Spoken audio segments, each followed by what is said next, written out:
चींटी को आटा, गाय को रोटी, कुत्ते को रोटी। अच्छा, कुत्ते को रोटी कुत्ता समझकर नहीं। महाराष्ट्र में एक भक्त हुए हैं नामदेव जी। क्या नाम था दादाजी? क्या नाम था? नामदेव जी। महाराष्ट्र के एक संत भय नामदेव जी। अब एक दिन उन्होंने रोटी बनाई और सर्दियों का समय था। बाहर चूल्हे पर रोटी बनाई आंगन में, और रोटी बना के रखी। अंदर घी की कटोरी लेने चले गए कि मैं घी चुपड़ दूं और भगवान जी का भोग लगाऊं। तब तक कुत्ता भाई साहब आए और कुत्ता सारी रोटियां मुंह में दबाई, और कुत्ता भाई साहब रोटी दबा के मुंह में भागे पूंछ उठा के। अब तब तक नामदेव जी रोटी में लगाने घी लेकर कटोरी में भर के लाए। वो कटोरी में घी भर के बाहर निकले ही थे कि कुत्ता भागा, रोटी मुंह में दबा के, सारी रोटी एक भी नहीं छोड़ी। अब नामदेव जी कटोरी लेके दौड़ पड़े कुत्ता के पीछे। अरे रुक जा भैया, रुको रुको रुको, हे प्रभु सूखी रोटी ना खाओ, आपका दिया घी है, घी तो चुपड़ लो। लोग बोले क्या कह रहे हो, वो कुत्ता है। नामदेव जी बोले तुम्हें कुत्ता दिख रहा है, हमने तो रोटियां भगवान के लिए रखी थी, तो भगवान ही इस रूप में आके मेरी रोटियों का भोग लगा रहे हैं। भैया प्रभु सूखी ना खाओ, रोटी में घी चुपड़ के खाओ। ये लोग घी सबको कुत्ता नजर आया, पर नामदेव जी को भगवान नजर आए।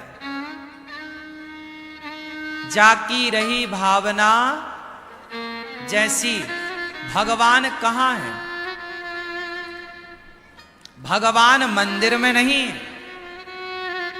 आपकी दृष्टि में। ईश्वर को देखने की दृष्टि है तो कण कण में दिख जाएगा, और ईश्वर को देखने की दृष्टि नहीं है तो सामने खड़े थे दुर्योधन के कृष्ण, सामने खड़े थे रावण के राम, क्या ये लोग पहचान सके? बोलो। जरूरी नहीं है कि भगवान हमारे सामने हो तो हम पहचान लें।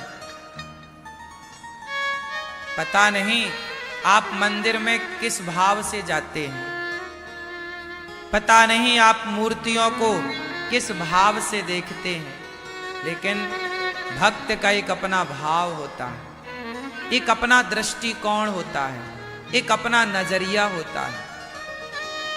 बताओ भक्त का नजरिया कैसा होता है? आप लोग परेशान क्यों होते हैं?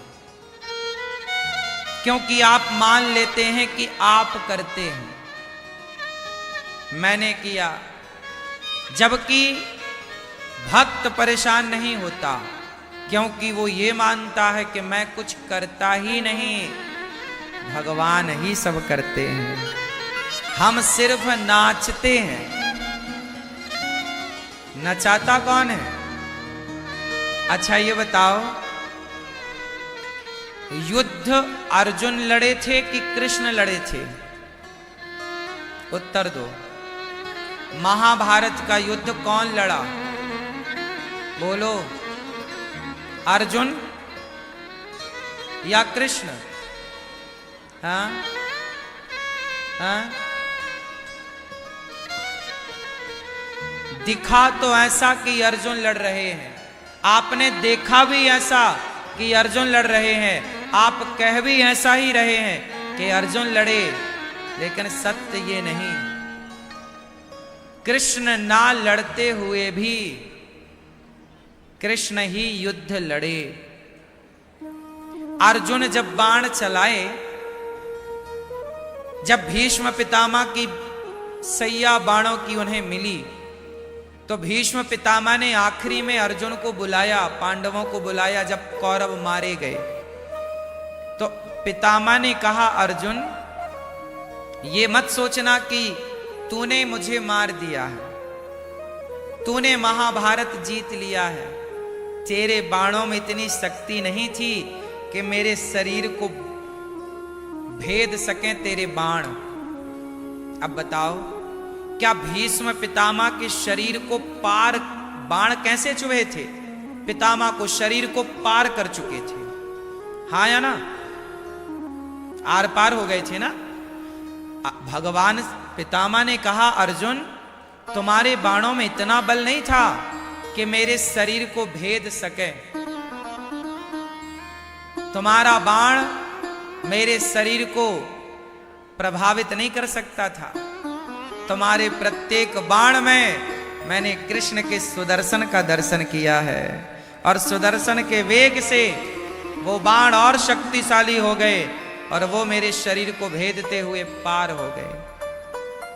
बाहर की दृष्टि से ये लगता है कि अर्जुन लड़ रहे हैं, पर गहराई से समझ में आया कि अर्जुन तो कठपुतली थे।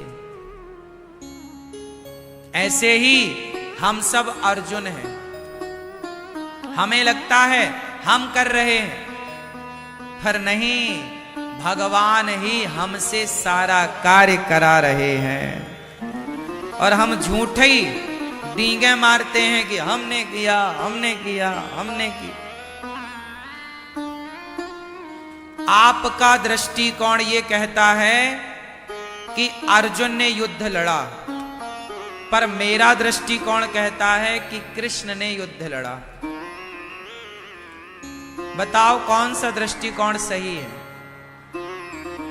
बोलो, अर्जुन ने लड़ा या कृष्ण ने लड़ा? कौन सी बात सही है? बोलो। दिख तो ऐसा रहा है कि अर्जुन लड़ रहे हैं, महाभारत में ऐसे ही लिखा है कि अर्जुन लड़े, आप इसे नकार भी नहीं सकते, लेकिन सत्य ये नहीं है। कई बार जो दिखता है वो सच नहीं होता, और जो सच होता है वो आप सच को देख पाएं, इसलिए सत्संग होता है, इसलिए भागवत सुनना चाहिए,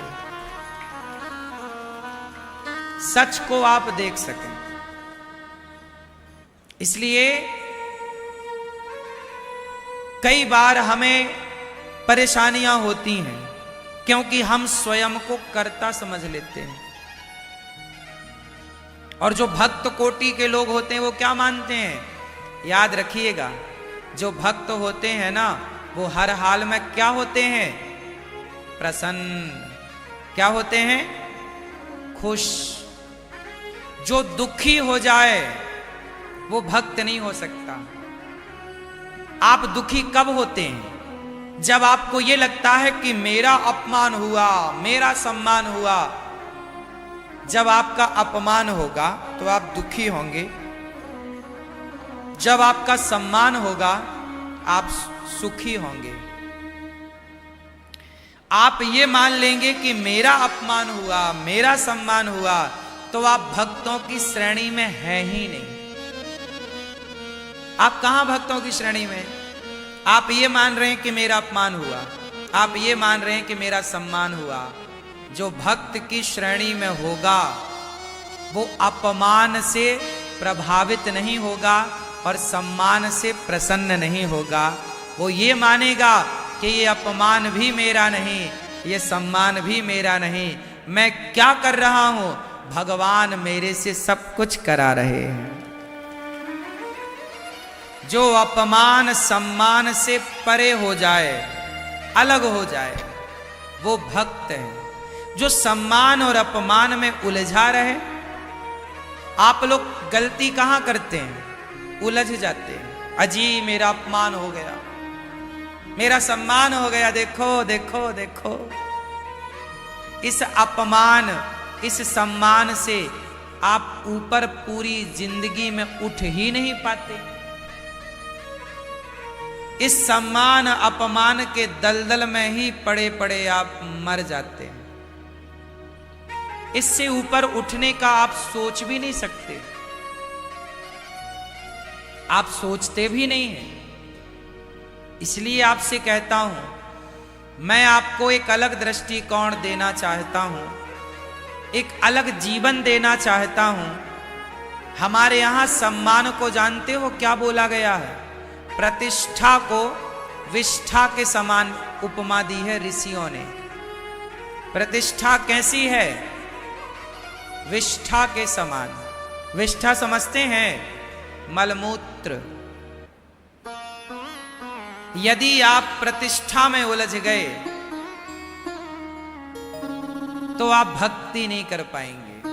भगवान के मतलब के वो लोग हैं ही नहीं जो सम्मान की भूख रखते हैं। भगवान के मतलब के तो वो हैं जो सम्मान से प्रभावित ना हो और अपमान से प्रभावित ना हो। हर हाल में वो हैप्पी रहें, खुश रहें। वो भक्तों की लिस्ट में हैं। अब आप बताओ कि क्या सम्मान और अपमान को आप जीत सकते हैं? लोग कहते हैं मन को जीतो। भाई मन को तो जीतना फिर भी सरल है। मन को जीतना फिर भी सरल है। मान बढ़ाई जे तजें, है ना? मान बढ़ाई जो तज दे वही तजना है, वही छोड़ना है। आप क्या छोड़ सकते हैं? अच्छा बताओ। भगवान के लिए आप, जैसे आज एकादशी है तो आप लोगों ने रोटी छोड़ दी, नमक छोड़ दिया, चावल छोड़ दिए। आपका दूसरा व्रत आया तो आपने ये छोड़ा वो छोड़ा। शुक्रवार का व्रत आया, खटाई छोड़ दी। दूसरा व्रत आया, ये छोड़ दिया वो छोड़ दिया। आपने आज तक दाल चावल सब्जी रोटी तो छोड़ी है, पर सच बताना, क्या सम्मान की भूख छोड़ी है? क्या अपमान से अपने आप को दूर रखा है? दूर रखना मतलब कोई अपमान कर रहा हो आपका और फिर भी आप ध्यान ना दें। क्या अपमान पाके भी आप स्थिर रहे हैं? आदमी अपमान पाकर विचलित हो जाता है। अपमान से क्या होता है? बोलो। विचलित। आपको अपमान बिल्कुल बर्दाश्त नहीं होता, नाक बिल्कुल फूल जाती है, आंखें लाल लाल हो जाती हैं, चेहरा लाल। अरे मेरा अपमान कर दिया, जानता नहीं। हर आदमी को आज अपमानित कर दो, किसी को भी, तो वो लाल हो जाएगा। अरे और तो छोड़ो, किसी को जरा धक्का ही लग जाए, आदमी 4 गालियां सुना देता है। क्यों? अंधा है, देख के नहीं चलता। इस तरह आप लोग जकड़े हुए हैं। अपमान आपको बर्दाश्त नहीं है बिल्कुल, और सम्मान आपको गदगद कर देता है। इससे यह पता चल रहा है कि फिर आप भगवान के मतलब के नहीं हैं। भगवान के मतलब का कौन होगा? मीराबाई। मीरा का जीवन कैसा है? मीरा के दादाजी जब छोटी थी मीराबाई, बचपन से ही कृष्ण की भक्ति करती। विवाह हो गया मीराबाई का भोजराज के साथ, राणा के बेटा है। जब विवाह हुआ तो पति आया। प्रथम रात्रि है विवाह के बाद की, पति पत्नी के मिलन की। पति आया, मीराबाई के पास आकर बैठा। मीराबाई के घूंघट को उठाया, मीराबाई को देखा तो मीराबाई ने कहा कि आप से जो मेरा विवाह हुआ है ना, वो मेरे शरीर का विवाह हुआ है, मेरे मन का विवाह, मेरी आत्मा का विवाह तो मेरे कृष्ण से हो चुका है। जबरदस्ती मेरे लोगों ने आपसे मेरा विवाह कर दिया है। मेरे प्राण, मेरा मन तो कृष्ण में बसता है। मैं कृष्ण को अपना पति मान चुकी हूं, पर समाज की लोक लाज की मर्यादा के लिए मेरे माता पिता ने आपसे मेरा विवाह कर रखा है। मेरे मन पर तो मेरे कृष्ण का वास है, मेरे मन पर, मेरी आत्मा पर तो मेरे कृष्ण का अधिकार है। बात रही शरीर की, यदि शरीर की भूख आपको है तो आप अपनी भूख मेरे शरीर से मिटा लीजिए। आपका कब्जा शरीर पर तो हो सकता है, मेरे मन, मेरी आत्मा पर तो मेरे कृष्ण का कब्जा है। ये बात मीरा ने पहली रात्रि को, पहले मिलन में ही अपने पति को स्पष्ट कर दी। और मीराबाई के पति भी अच्छे थे, भोजराज बढ़िया थे, उन्होंने मीरा को बिल्कुल परेशान नहीं किया। मीरा की इच्छा के अनुसार उनके कमरे में मंदिर बनवाया, भगवान की पूजा आरती की व्यवस्था की, वो बढ़िया थे।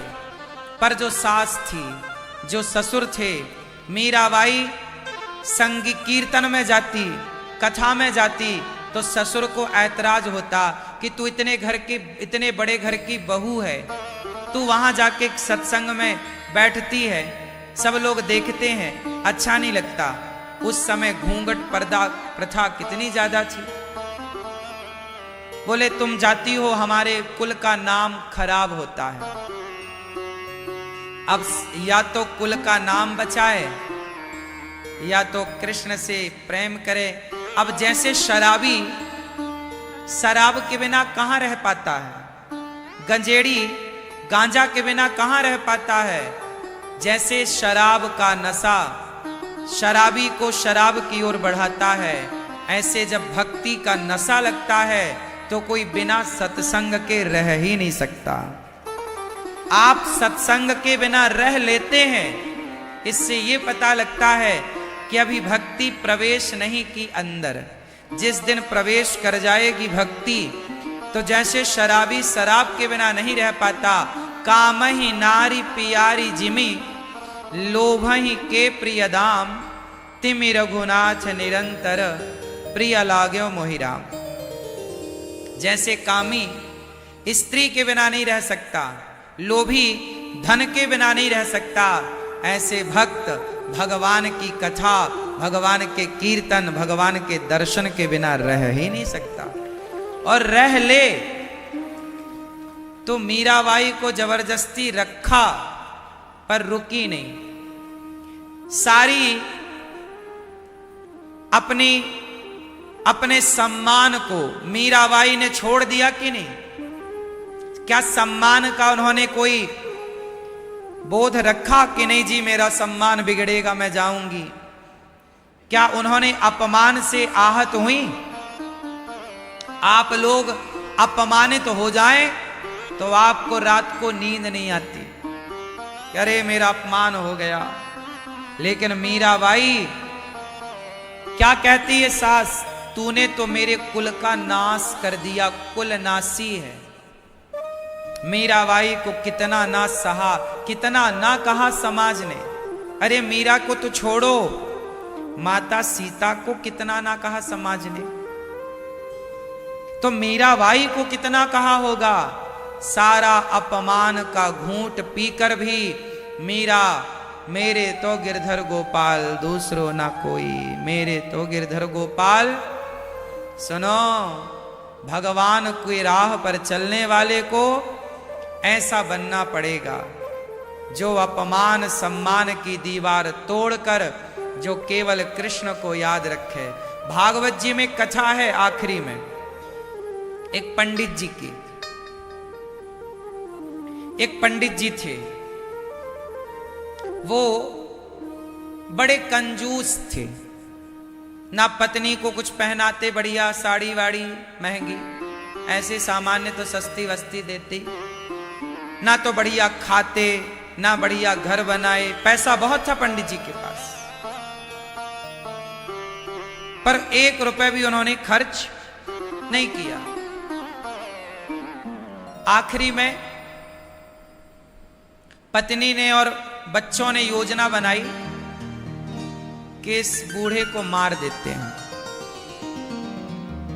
क्योंकि देखो कुछ हमारे लिए खर्च तो करता नहीं, ये योजना उस बूढ़े आदमी के कान में आ गई। उसने सुन लिया उस पंडित जी ने कि ये मेरे बच्चे, मेरी पत्नी मुझे मारने का प्लान कर रहे हैं। उस बूढ़े के अंदर वैराग्य हो गया। अरे राम राम राम, जिस परिवार के लिए मैं कमाता रहा, जोड़ता रहा, वो परिवार मुझे समझ ना सका और मुझे ही मारने चला। उसने सब कुछ सौंप दिया अपने परिवार को, ये लो ऐश करो, और खुद घर छोड़कर चला गया। अब जब बाहर निकला तो लोगों ने, अरे कंजूस कहीं का, लोगों ने अपमान किया कि इसने तो जीवन भर देखो जोड़ा है, खर्चा कुछ नहीं किया, ना किसी को पानी पिलाया, ना किसी को भोजन कराया। लोग अपमान करते, उसके ऊपर धूल फेंकते, कोई उसे गालियां देता। वो सोता तो कुछ लोग आके उसके ऊपर सुसु कर देते। इस तरह का अपमान, इस तरह का अनादर। लेकिन वो इस अनादर से बिल्कुल भी प्रभावित नहीं हुआ, वो इस अपमान से बिल्कुल भी प्रभावित, बोलो, नहीं हुआ। और उसने हर परिस्थिति में, अब ना उसे कोई सम्मान करता तो वो सम्मान की तरफ भी ना देखता, कोई अपमान करता तो वो अपमान की तरफ भी ना देखता।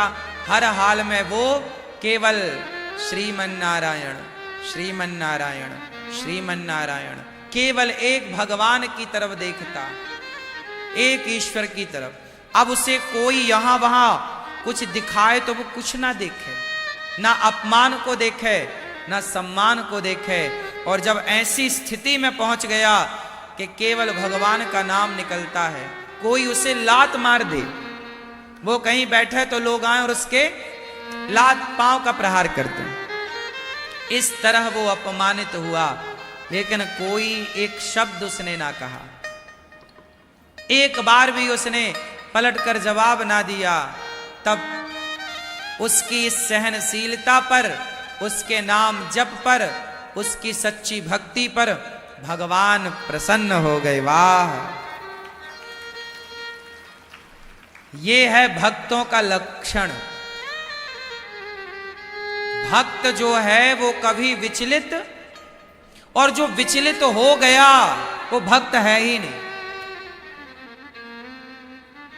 इसलिए आपने देखा होगा, मैं भी इन महापुरुषों की बातें सुनकर, पढ़कर, मैं केवल सुना नहीं रहा हूं, मैं सीखता हूं। मुझे भी लोग कितनी गालियां देते हैं, लोग मुझे भी कितना अपमानित करते, अनादर करते, लेकिन मैं हर हाल में समझता हूं कि ये भगवान की लीला है। जैसे रखे राम जी रहना चाहिए, और सीताराम सीताराम। यदि मैं विचलित हो गया आपके विचलित करने से, तो फिर भगवान की नजरों से गिर जाऊंगा। इसलिए भगवान से प्रार्थना है कि पहाड़ से गिर जाऊं तो गिर जाऊं, पहाड़ से गिरूंगा तो शायद खड़ा हो सकूंगा, पर विधाता की नजर से गिरूंगा तो कभी खड़ा ना हो सकूंगा। इसलिए मुझे इस बात का कोई डर नहीं है कि आपकी नजरों में मैं हूं या गिर चुका हूं। मैं इस बात से परेशान नहीं हूं कि आपकी नजरों से गिर रहा हूं। मुझे डर इस बात का है कि भगवान की नजरों से ना गिर जाऊं। इसलिए तो आप सब गाते हो, आप सब कहते हो, नजरों से गिराना ना,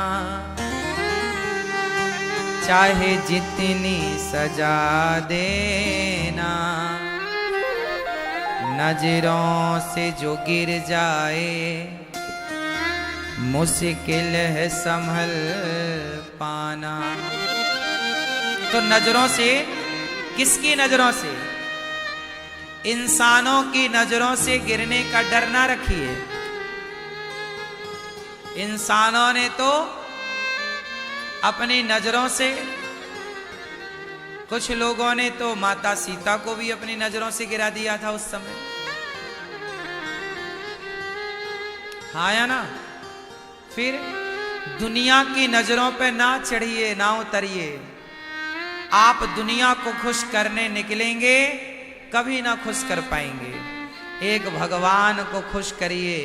और भगवान को खुश करने का सबसे बढ़िया तरीका क्या है, आप बताओ? भगवान को खुश करने का सबसे बढ़िया तरीका क्या है, हमारी मैया बताएंगे। हाँ,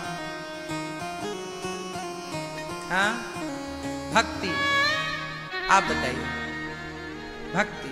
मैया आप बताओ। हाँ, भगवान को खुश करने का सबसे बढ़िया तरीका है सेवा। लक्ष्मण जी ने क्या की? राम जी की। बोलो। लक्ष्मण जी कोई भक्ति नहीं करते। कहां माला जपते हैं लक्ष्मण जी? वो तो राम की आज्ञा के लिए खड़े रहते हैं। राम की आज्ञा का पालन करना ही लक्ष्मण जी की भक्ति है। ये बात सही है या गलत है? बोलो। तो भक्ति क्या है? हां, आप लोग भक्ति किसे मानते हो? माला जपने को। जबकि लक्ष्मण जी भक्ति मानते हैं सेवा को। मैं ये नहीं कहता कि माला ना जपो, माला जपो, मन शुद्ध होता है। पर भगवान को प्रसन्न करना है तो निस्वार्थ, निष्काम, निष्कपट भाव से आप सेवा करिए मानव जाति की, जीव मात्र की। भगवान मिलेंगे तो मंदिर जाने से नहीं। लिख लो, भगवान मिलेंगे तो सेवा करने से। इसलिए कहते हैं ना, हमारे यहां, हमारे सनातन में पहले इतने मंदिर नहीं थे। पहले तो हमारी माँ ही मंदिर थी। पहले तो हमारा बाप ही मंदिर था। पहले तो बच्चे अपने माँ बाप की सेवा करके उन्हें खुश रखते थे।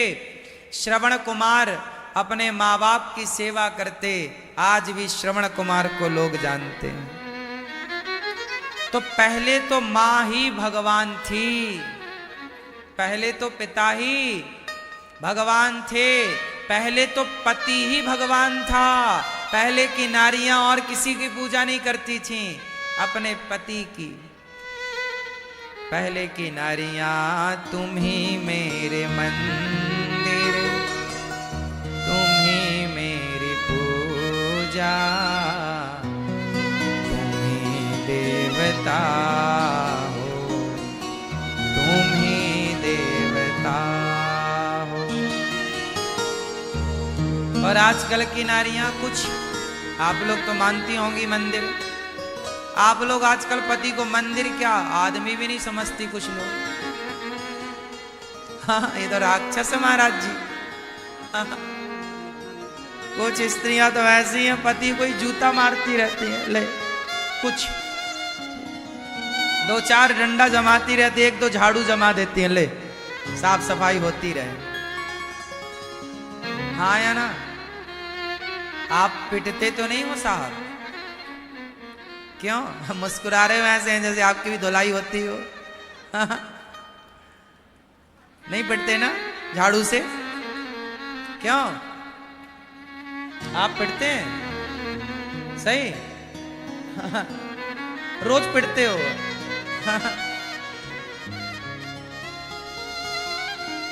दिन में 2 बार पिटते हैं ये। तो कहा मैया जी इनकी धर्मपत्नी?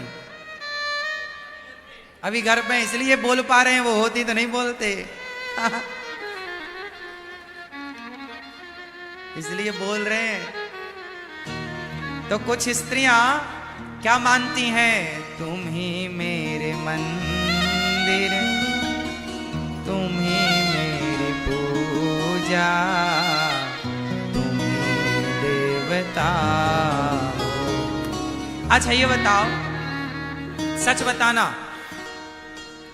जरा एक कल्पना इमेजन करो, जैसा मैं चाहता हूं जरा करो ऐसे। अब देखो प्रैक्टिकल तो शायद ना कर पाओ आप, इमेजन ही कर लो, कल्पना ही कर लो। सोचो सोचो कि एक बेटा है जो अपने माँ बाप की पूजा करता है, आज्ञा का पालन करता है, और उसकी पत्नी है जो उसकी पूजा करती है, और उस पत्नी और उस पति का एक बच्चा है वो उनकी पूजा करता है, और एक दूसरे की बात मानते हैं, एक दूसरे का सम्मान करते हैं, एक दूसरे को प्यार करते हैं। अब बताओ, जहां ऐसे लोग हों वो घर घर है या स्वर्ग वैकुंठ है?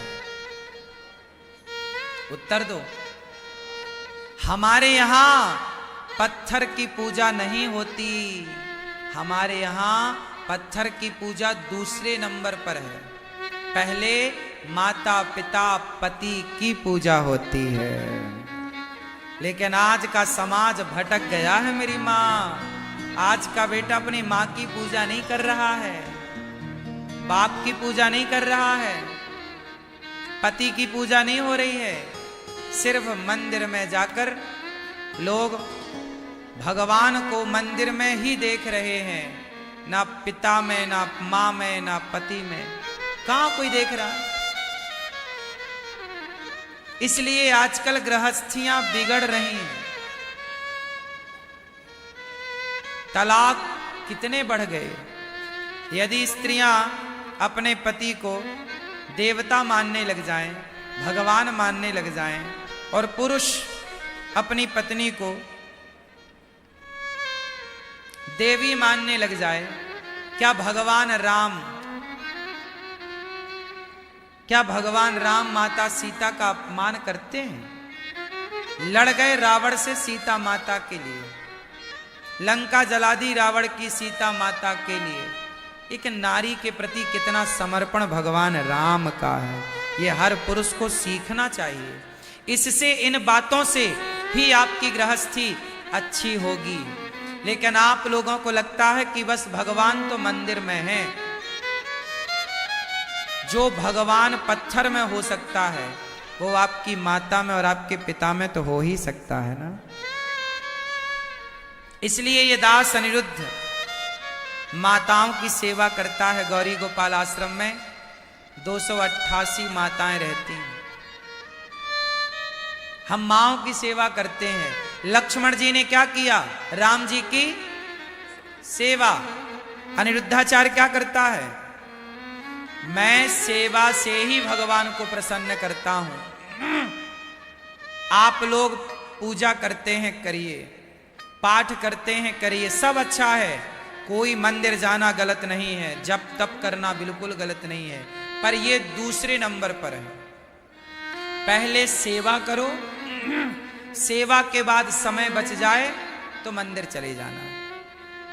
उदाहरण समझो, आप में से कितने लोग पंडरीनाथ जी को जानते हैं?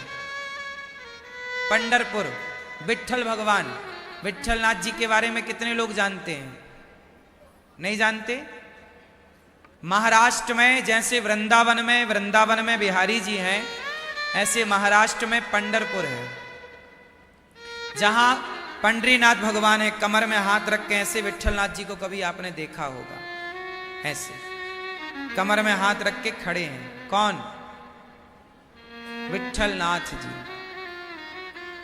इनकी एक कथा मैं आपको सुनाऊं, कहां से स्टार्ट हुई, कौन है, क्या इनका इतिहास रहा है। सुनो, क्या हुआ कि एक पुंडरीक नाम के एक भक्त थे। भक्त नहीं, सामान्य बालक था पहले तो। फिर पुंडरीक नाम के एक जो भक्त थे, वो उनका एक लौता बेटा था अपने माँ बाप का। तो माँ बाप का एक लाडला बेटा, तो माँ बाप उससे बहुत प्यार करते। पुंडरीक बड़ा हुआ तो विवाह हुआ, और जब विवाह हुआ तो वो अपनी पत्नी में इतना आसक्त हो गया कि अपने बूढ़े माँ बाप को इग्नोर करने लग गया। बूढ़े माँ बाप की सेवा करनी उसने छोड़ दी। जब बूढ़े माँ बाप की सेवा करनी उसने छोड़ दी, तब बूढ़े माँ बाप को लगा कि अब तो हमारा बेटा देखता भी नहीं, अब घर में रहने से कोई फायदा नहीं। तो दोनों पति पत्नी, बुढ़ा बुढ़ी ने, माँ बाप ने विचार किया कि चलो अब तीर्थ यात्रा चलते हैं, वहीं मर जाएंगे, अब घर नहीं आएंगे वापस, क्योंकि बेटा तो देखता भी नहीं, आदर सत्कार करता ही नहीं। तो माँ बाप तीर्थ यात्रा के लिए निकल गए। तो बहू, तो जो पुंडरीक जी की जो बहू थी, पत्नी, उसने कहा पति से, सुनते हो, आपकी मां विवाह में इतना बड़ा हार पहन रखा था, उसने तो अभी तक दिया ही नहीं, लगता है झोले में रख के जा रही है, जाओ हार निकाल लेना बस। तो अब माँ बाप तीर्थ यात्रा पर निकले बैलगाड़ी से। उस समय बैलगाड़ी का जमाना था। तो बैलगाड़ी पर वो चढ़े और दोनों पति पत्नी तीर्थ यात्रा के लिए निकले। तो बेटा पीछा करता करता काशी पहुंचा। काशी में गंगा के तट पर दोनों पति पत्नी स्नान किए, कुछ खाने का रहा होगा तो खाए, और गंगा के किनारे झोला सिर के नीचे दबाकर सो गए। सुबह दोपहर के 3 बज रहे, रात्रि के 3 बज रहे थे। अब बेटा बैठा कि झोले में कैसे हाथ जाए और कैसे मैं हार को निकालूं, जबकि कोई हार वार था ही नहीं। अब कुंडली पीछा करते करते काशी आ गया और वो माँ बाप से दूर रहता, केवल देखता कि मौका मिल जाए तो झोला उठा के भाग जाऊं। देखिए, खुद का बेटा खुद के माँ बाप की चोरी करने आया है। लालच बुरी बला। गए पुंडरीक, तभी झोला के पास वो पहुंचे, तब तक उन्होंने देखा कि गंगा मैया, गंगा नदी से एक स्त्री निकल कर गई, जो बिल्कुल गंदी, गंदे कपड़े, गंदा शरीर, और वो गई और उन्होंने उस पुंडलीक जी के प्रणाम किया। उस स्त्री ने उनके माता पिता को प्रणाम किया, सोए हुए माँ बाप का दर्शन किया। तो गंगा मैया का सारा शरीर बिल्कुल पावन, निर्मल, कंचन हो गया, सुंदर हो गई। वो पुंडरीक बोला, देवी रुको रुको, आप कौन हैं? आप जब आई थी तब गंदी थी और मेरे पिता को देखते ही आप पवित्र हो गई, सुंदर हो गई, कौन है आप? तब उन्होंने कहा, बेटा मैं गंगा मां हूं। गंगा मां? तो ये मेरे पिता का दर्शन आपने मेरी मां का दर्शन क्यों किया? और आप गंदी थी, साफ कैसे हो गई? तब गंगा माता ने कहा, गंगा मैया ने, कि बेटा तेरे जैसे नालायक बेटा जब गंगा में स्नान करते हैं तो मैं अपवित्र हो जाती हूं। जो तुम अपने माँ बाप की तुमने सेवा तो की नहीं, तुम अपने माँ बाप के पीछे आ गए चोरी करने, सेवा तो कुछ की नहीं। जब तुम जैसे पापी बेटा गंगा में स्नान करता है तो मैं अशुद्ध हो जाती हूं, अपवित्र हो जाती हूं। लेकिन जब तुम्हारे माँ बाप ये बड़े संत हैं, बड़े तपस्वी हैं, बड़ी श्रद्धा है इनकी, जब ऐसे धर्मात्मा गंगा स्नान करते हैं तो मैं भी निर्मल हो जाती हूं, पवित्र हो जाती हूं। अब उस बच्चे की बुद्धि ना सुधर गई गंगा मां की इस बात से। जब निर्मल बुद्धि हुई तो वो अपने माँ बाप के कदमों में गिर पड़ा और माँ बाप को लेकर के घर गया और माँ बाप की इतनी सेवा की, इतनी सेवा की कि एक दिन द्वारिकाधीश माता रुक्मणी जी शाम का भोजन कराई और भगवान श्री कृष्ण ने शाम का भोजन किया और भोजन करके श्याम सुंदर थोड़ा टहलने के लिए गए। तभी भगवान को याद आया कि मैं जरा दर्शन करके आता हूं। तो रुक्मणी मां बोली कि आप किसका दर्शन कर रहे हैं, सब तो आपका दर्शन करते हैं। तब भगवान कृष्ण बोले द्वारिका में रुक्मणी मां से कि सुनो, पंढरपुर में मेरा एक भक्त है, नाम है पुंडरीक। वो अपने माँ बाप की इतनी सेवा करता है, इतनी सेवा करता है कि आज मेरा मन कर रहा है कि मैं उसका दर्शन करके आऊं। रुक्मणी मां बोली तो आप मुझे भी ले चलो, मुझे भी ले चलो, मैं भी जरा उस भगत का दर्शन करूं जो माँ बाप की सेवा करता है।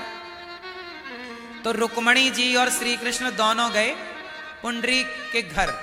कच्चा घर था, आंगन, बारिश का मौसम रहा होगा तो आंगन में पानी था, मिट्टी और पानी तो कीचड़ हो जाता है, तो कीचड़ सा था थोड़ा। तो भगवान पहुंचे द्वार पर, बोला, भगवान ने आवाज लगाई, पुंडरीक, बेटा पुंडरीक। हाँ भैया जी बताओ कौन। पुंडरीक ने कहा, मैं कृष्ण हूं, द्वारिका से आया हूं। तुमने अपने माँ बाप की इतनी सेवा की, मैं तुमसे प्रसन्न हूं। मेरा दर्शन करने साधु संत ध्यान लगाते, तप करते, जप करते, तब मेरा दर्शन होता है। मैं तुम्हारे द्वार पर आया हूं, अपने घर से बाहर आओ और मेरा दर्शन करो। पुंडरीक ने कहा कि प्रभु अभी मैं दर्शन नहीं कर सकता। क्यों? मैं अभी माँ बाप की सेवा कर रहा हूं और मेरे माँ बाप अभी गहरी नींद में हैं। पुंडरीक क्या कर रहा था कि अपनी गोद में एक तरफ तो पिता का सिर रखा और दूसरी तरफ माँ का सिर, और बेटा पुंडरीक माता पिता का सिर दबा रहा था। और तभी माँ बाप सो गए, वो गहरी नींद में चले गए। अब बच्चे को लगा कि यदि मैं उठता हूं तो माता पिता की नींद खुल जाएगी, तो वो बैठा रहा। भगवान बोले जल्दी आओ वरना मैं जा रहा हूं। तो पुंडरीक बोला, अच्छा जा रहे हो तो आप जाओ, पर अभी मैं उठ नहीं सकता ना, मेरे माँ बाप जाग जाएंगे। और अभी आप शोर भी मत करो, चिल्लाओ मत, आपको जाना है आप जाओ, जब आपको फुर्सत मिले आप आना। देखो किससे बात कर रहा है, भगवान से। अच्छा एक बात बताओ, तुम्हारे आंगन में कीचड़ है, मैं इंतजार, देखो भगवान बोला अच्छा मैं इंतजार कर रहा हूं। तो पुंडरीक ने क्या किया, ईंट पड़ी थी, ईंट समझते हैं ना जैसे घर बनता है, ईंट उठाई और भगवान की तरफ फेंक दी। बोले इस पर खड़े हो जाओ, आपको कीचड़ लग रहा होगा ना, पांव गीले हो, तो ईंट पर खड़े हो जाओ। ईंट फेंक दी भगवान की तरफ। तो भगवान ईंट पर खड़े और कमर में हाथ रख के इंतजार कर रहे हैं, जल्दी आओ जल्दी आओ। भगवान बोले, पुंडरीक बेटा तुम्हें लगता नहीं कि तुम भगवान का दर्शन कर लो, जल्दी तुम्हें कर लेना चाहिए। भगवान मैं चला गया तो? पुंडरीक बोला कि जिन माता पिता की सेवा के बल पर आप यहां तक आए हैं ना, तो प्रभु इतनी कृपा करो कि मेरे द्वार के भीतर आकर मुझे यहीं से दर्शन देने की कृपा करो। भगवान भीतर आए, भगवान का दर्शन किया।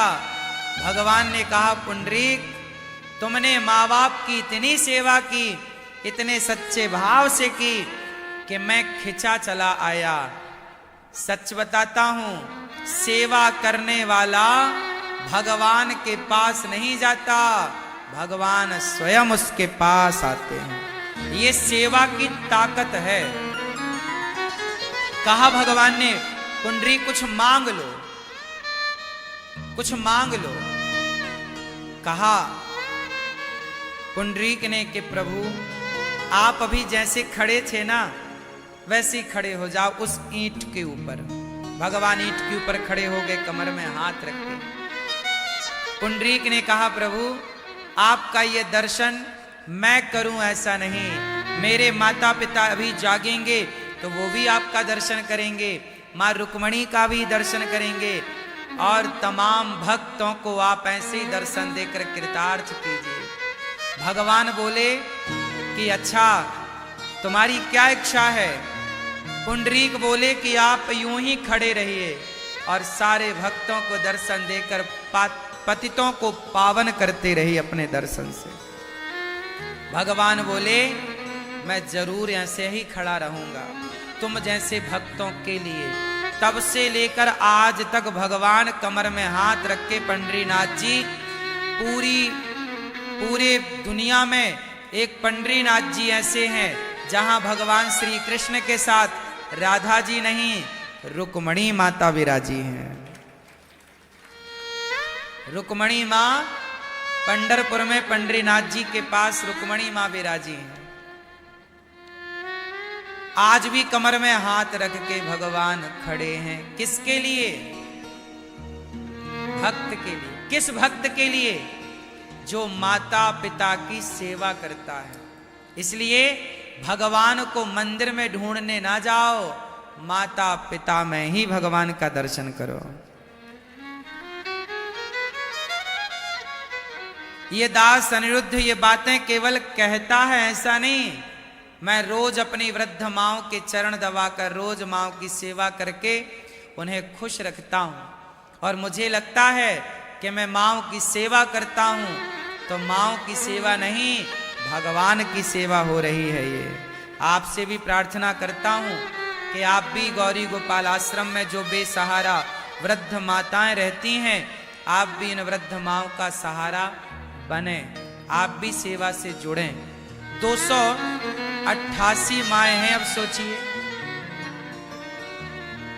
आप तो एक माँ की सेवा करते होंगे, ये दास अनिरुद्ध तो इतनी माँओं की सेवा करता है जैसे बन पड़ती है। तो ये किसकी इच्छा है? मेरी नहीं, भगवान की। मैं कुछ नहीं करता, भगवान कराते हैं इसलिए सब हो रहा है, वरना मेरी क्या औकात, मेरी क्या हैसियत। तो सेवा गौरी गोपाल आश्रम में हजारों भक्तों के लिए भरपेट भोजन तैयार रहता है।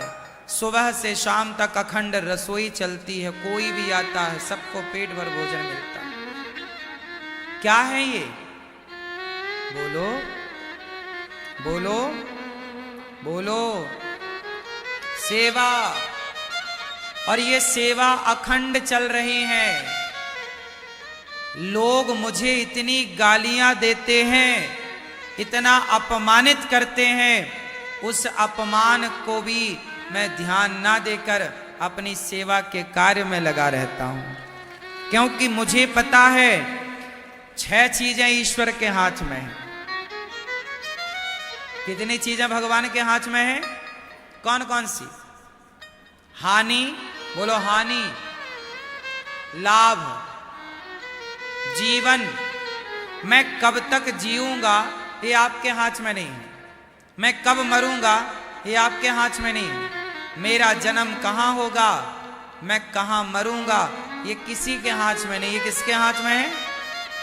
हानि, कितनी हानि, कितना लाभ, ईश्वर के हाथ में। जीवन मरण ईश्वर के हाथ में। यश, मेरा कितना नाम होगा और मैं कितना अपमानित होऊंगा, ये सब कुछ ईश्वर के हाथ में है। सम्मान यदि मिल रहा है तो ये ईश्वर की इच्छा है, और अपमान मिल रहा है ये भी ईश्वर की इच्छा है। इसलिए हर हाल में प्रसन्न चित्त से उस परमात्मा का स्मरण किया जाए। शास्त्र केवल पढ़ने के लिए नहीं, सुनने के लिए नहीं, उतारने के लिए है। आप लोग परेशान क्यों हैं? क्योंकि आप सुनते तो हैं कथाएं, पढ़ते तो हैं गीता और रामायण, पर उतार नहीं पाते। जब जीवन में चरितार्थ करने का टाइम आता है आप परेशान हो जाते हैं, आप उतार नहीं पाते। बात सही है? आपको सबको पता है कि ये 6 चीजें ईश्वर के हाथ में है, फिर भी आप इन 6 चीजों के लिए परेशान रहते हैं। मीराबाई सबसे दूर हो गई। किससे? अपमान और, तो आज से कितने लोग मुझे पक्का वादा करेंगे कि आप भी सम्मान अपमान दोनों को इग्नोर करिए। जीवन में खुश रहना है तो, प्रसन्न रहना है तो, जीवन को सार्थक बनाना है तो ना अपमान की तरफ देखिए ना सम्मान की तरफ देखिए। किसकी तरफ देखिए? केवल भगवान की तरफ। किसकी तरफ देखेंगे? वो भैया को जगाओ चश्मा वाले। अच्छा रहने, सोने दो सोने दो सोने दो। राम राम। सो गए प्रभु आप? गहरी नींद में चले गए थे आप? चलो जाग गए, अच्छा है। तो हम आपको जगा नहीं बैठे। कितने लोग जागने को तैयार हैं? तो बताओ, सम्मान और अपमान दोनों से ऊपर उठेंगे या नहीं? मेरी जेठानी ने मेरा अपमान कर दिया महाराज, मेरे पति ने मेरा अपमान कर दिया, मेरी सास ने मेरा अपमान कर दिया। आपका सम्मान कितनी बार हुआ वो आप भूल गए, पर अपमान कितनी बार हुआ आपको याद है। आप अपमान कहां भूल रहे हैं? तो आपका शरीर भगवान का घर है या डस्टबिन है? कचरा घर। आप अपने शरीर को क्या बनाएं? बोलो, मंदिर। शरीर को क्या बनाएं? बोलो, शरीर को क्या बनाओ? मन मेरा मंदिर, आंखें दिया बाती, आरती ओ मैया आरती। मन मेरा मंदिर, आंखें दिया बाती, आरती ओ मैया आरती। मन मेरा तो आपका शरीर ही मंदिर है। आपका शरीर क्या है? जोर से। आप स्वयं एक मंदिर हैं, चलते फिरते। पता नहीं आपको और किस मंदिर की जरूरत है। आप स्वयं चलते फिरते क्या हैं? बोलो। आपका शरीर मंदिर है और इस मंदिर में एक आत्मा रूपी परमात्मा भी रहता है। आपके शरीर के मंदिर में कौन रहता है? एक परमात्मा, जिसे आप आत्मा कहते हैं। लेकिन आप खुद को जान नहीं पाए, खुद को समझ नहीं पाए। आप अनिरुद्धाचार्य को जानो मत जानो, औरों को जानो मत जानो, कम से कम खुद को जान लो। आप खुद को भी तो नहीं जान पाए कि आप कौन हैं। कौन है आप? आप हैं मंदिर। लेकिन आपने अपने आप को क्या बना रखा है? कचरा घर। कचरा वाली गाड़ी आई, कचरा निकाल। हम आ गए आपका कचरा लेने के लिए। हम कह रहे हैं कि आप अपना अपमान सम्मान सब निकाल बाहर करो।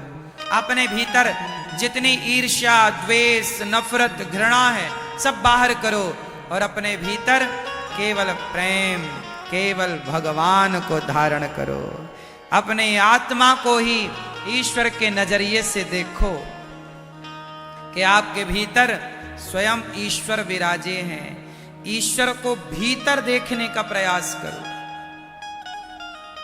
बाहर कुछ ना मिलेगा सिवाय झंझट के। बाहर पत्थर है। क्या बताएं, आप लोग अब पता नहीं मेरी बात समझते हैं या नहीं। मैं जो कहना, कई बार क्या है ना मेरी माँ, मैं आपको जो समझाना चाह रहा हूं, पता नहीं आप वो समझ पा रहे हैं कि नहीं, ये सवाल है। मैं समझा कुछ रहा हूं, हो सकता है आप समझ कुछ रहे। हाँ, तुझ में प्रभु दिखते हैं यारा मैं क्या करूं। सब में प्रभु दिखते हैं यारा मैं क्या करूं। सब में तो है, एक चीज बताओ जहां वो ना हो। क्यों मेरी माँ? मैया बोलो मेरी माँ, आपके भीतर भगवान है या नहीं है? तो आपने देखा है? बात की अपने भीतर के भगवान से? बात करो अपने से। पागलों की तरह ना भागो बाहर, भीतर झांको भीतर। बाहर कुछ नहीं है। अब तुम मानो मत मानो, जो मैं जान गया, जो मैं समझ गया वो कह रहा हूं। तुम्हारी समझ में आए तो समझ लो, समझ सको तो समझो दिलवर जानी, वरना फिर भी दिल है हिंदुस्तानी।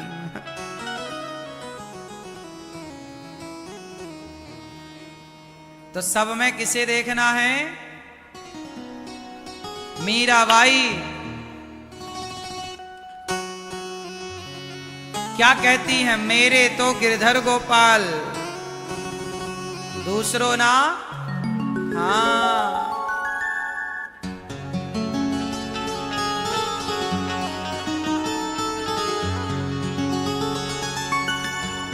मोकू कहाँ तू ढूंढे बंदे, मैं तो तेरे पास में। मोकू कहाँ तू ढूंढे बंदे, मैं तो तेरे पास में। ना मूरत में ना तीरथ में, ना जप और उपवास में।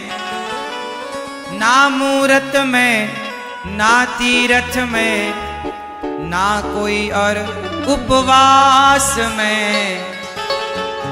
मोकू कहाँ तू ढूंढे बंदे, मैं तेरे विश्वास में।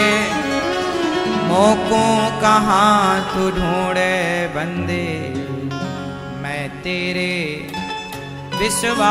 विश्वास है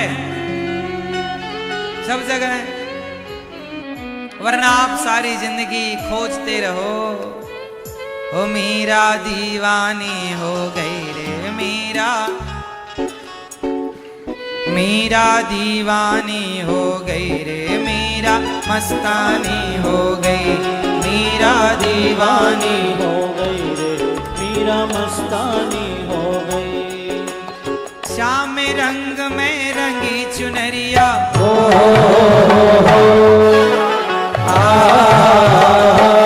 मीरा मीरा मीरा दीवानी हो गई, मीरा मस्तानी हो गई। मीरा दीवानी हो गई रे मीरा, मस्तानी हो गई। मीरा दीवानी हो गई रे मीरा, मस्तानी हो गई। मीरा दीवानी हो गई रे मीरा, मस्तानी हो गई।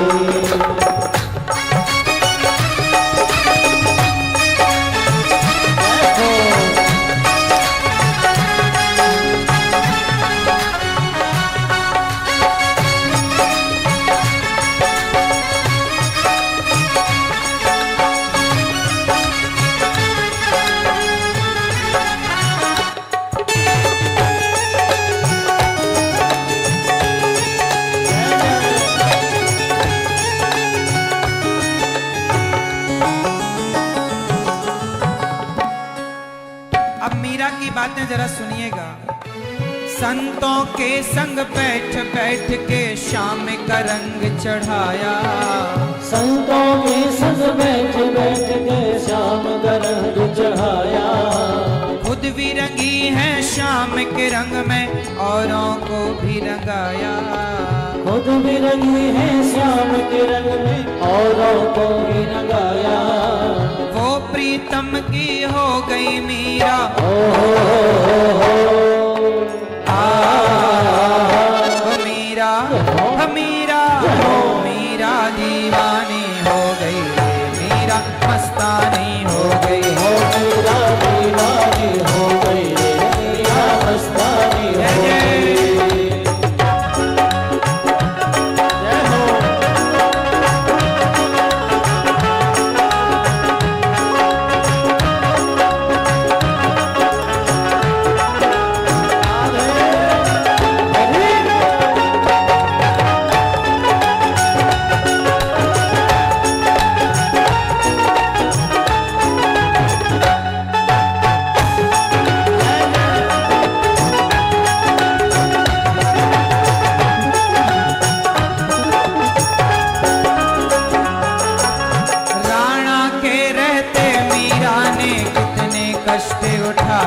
लगाए। सही दुख लाखों ही उसने इसको दर्द लगाए। विष भी हुआ है अमृत देखो,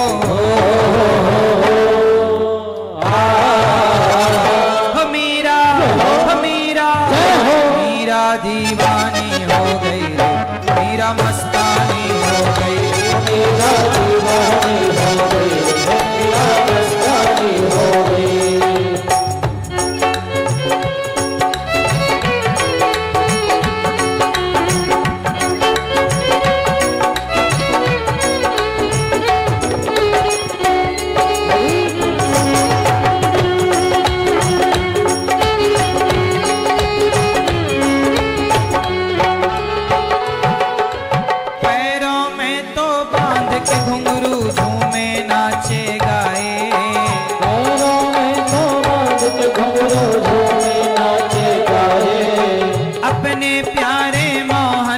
छवि दिल में रहे बसाए। अपने प्यारे मोहन की छवि दिल में रहे बसाए। आओ मेरे श्याम सवरिया,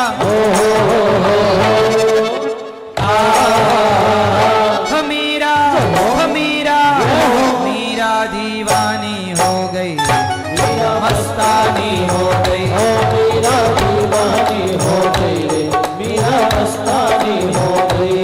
मीरा दीवानी हो गई, मीरा मस्तानी हो गई। मीरा दीवानी हो गई, मीरा मस्तानी हो गई।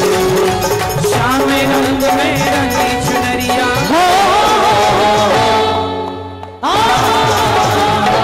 मीरा मीरा मीरा दीवानी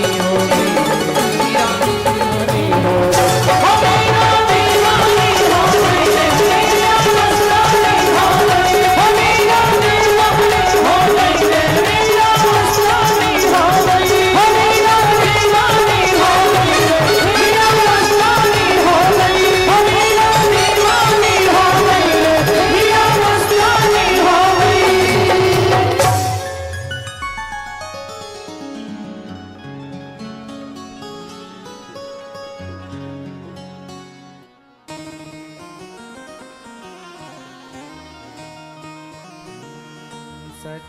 सच्चिदानंद रूपाय विश्वोत्पत्त्यादिहेतवे तापत्रय विनाशाय श्रीकृष्णाय वयं नुमः।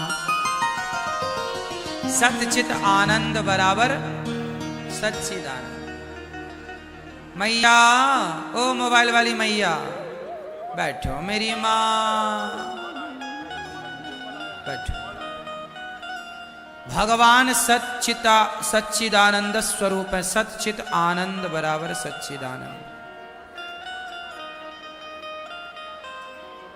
सच्चिदानंद भगवान कैसे हैं? बोलो। सच्चिदानंद। सच्चित आनंद बराबर सच्चिदानंद। भगवान सत्य हैं। चित मतलब प्रकाश स्वरूप है, आनंद के सागर हैं। संसार में है सुख और भगवान के भजन में है आनंद। मैया बताओ, सुख का उल्टा क्या हुआ? सुख का उल्टा दुख। इसका मतलब यह है कि यदि सुख आया है तो दुख जरूर आएगा, क्योंकि दोनों एक दूसरे के ये दो पहलू हैं। सिक्के के दो पहलू हैं। एक पहलू आपके पास है तो दूसरा भी होगा। यदि सुख है तो दुख तो होगा। इसलिए आपको मैं एक बढ़िया चीज आज समझाऊं। सुख यदि आप चाहते हैं तो दुख आएगा। इसलिए सुख चाहो मत, सुख ना मांगो। आप भगवान से क्या मांगो? प्रभु हमें सुख नहीं, हमें ऐसी कृपा करो कि हम आपका भजन करके आनंद में रहें। सुख का उल्टा क्या है? दुख। और आनंद का उल्टा बताओ क्या है? क्या है आनंद का? मैया आनंद का उल्टा बताओ। थोड़ा इनको बढ़ा बेटा।